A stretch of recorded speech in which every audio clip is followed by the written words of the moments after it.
Madame la ministre des Affaires étrangères et des cultes, membres du corps diplomatique et représentants des organisations internationales, Mesdames, Messieurs les représentants des institutions partenaires de la société civile, Monsieur le secrétaire général et coordonnateur des acteurs pour le changement, Mesdames et Messieurs, en vos titres, qualités et rangs respectifs, chers délégués, honorables invités.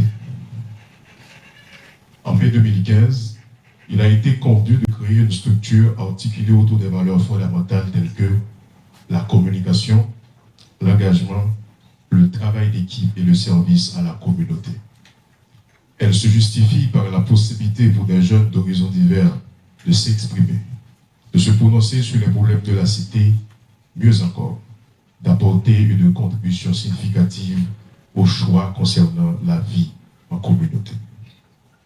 C'est dans ce cadre structurant, exigeant et profondément constructif que s'inscrit notre participation à la 7e simulation du Conseil de sécurité, où moi, Ricard Montuma, ai l'honneur de prendre la parole pour vous souhaiter la plus cordiale bienvenue et d'ouvrir nos travaux. Cette édition s'ouvre sous les sceaux d'une thématique au cœur des préoccupations mondiales et internationales. Sécurité internationale, migration et droits humains.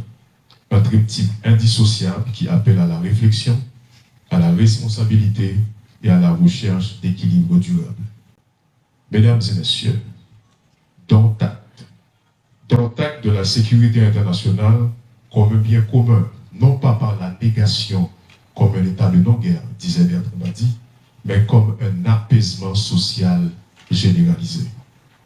Dont acte de la réalité migratoire qu'il faut comprendre aujourd'hui au prisme de l'histoire et des nouvelles réalités géopolitiques. Dont acte des droits humains in duritu personae, constituant des prérogatives inhérentes, relativement universelles, imprescriptibles, inaliénables et indivisibles. En ce sens, il est évident qu'il existe un rapport de consubstantialité.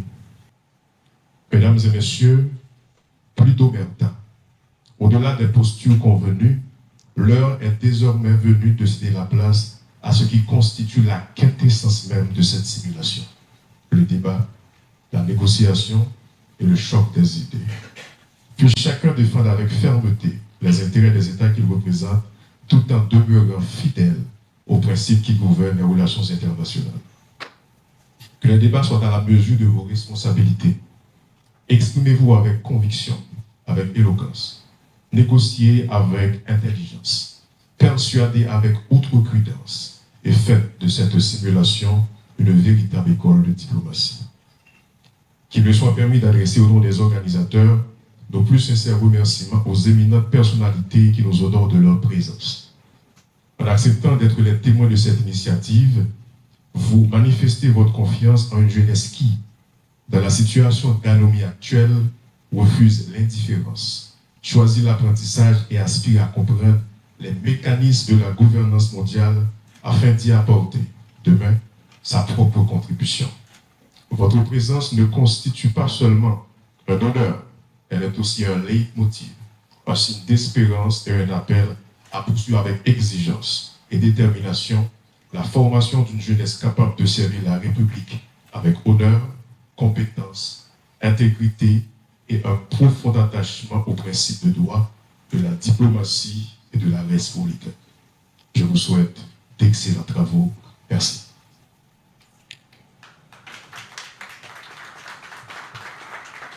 Pour ouvrir cette série d'allocutions, j'ai l'honneur d'inviter à cette tribune celle qui, par son truchement, contribue activement à faire de JHA un véritable espace de formation, de dialogue et d'engagement citoyen. Mesdames et messieurs, veuillez accueillir chaleureusement Madame Louange Charles, secrétaire générale de JHA. Madame la secrétaire.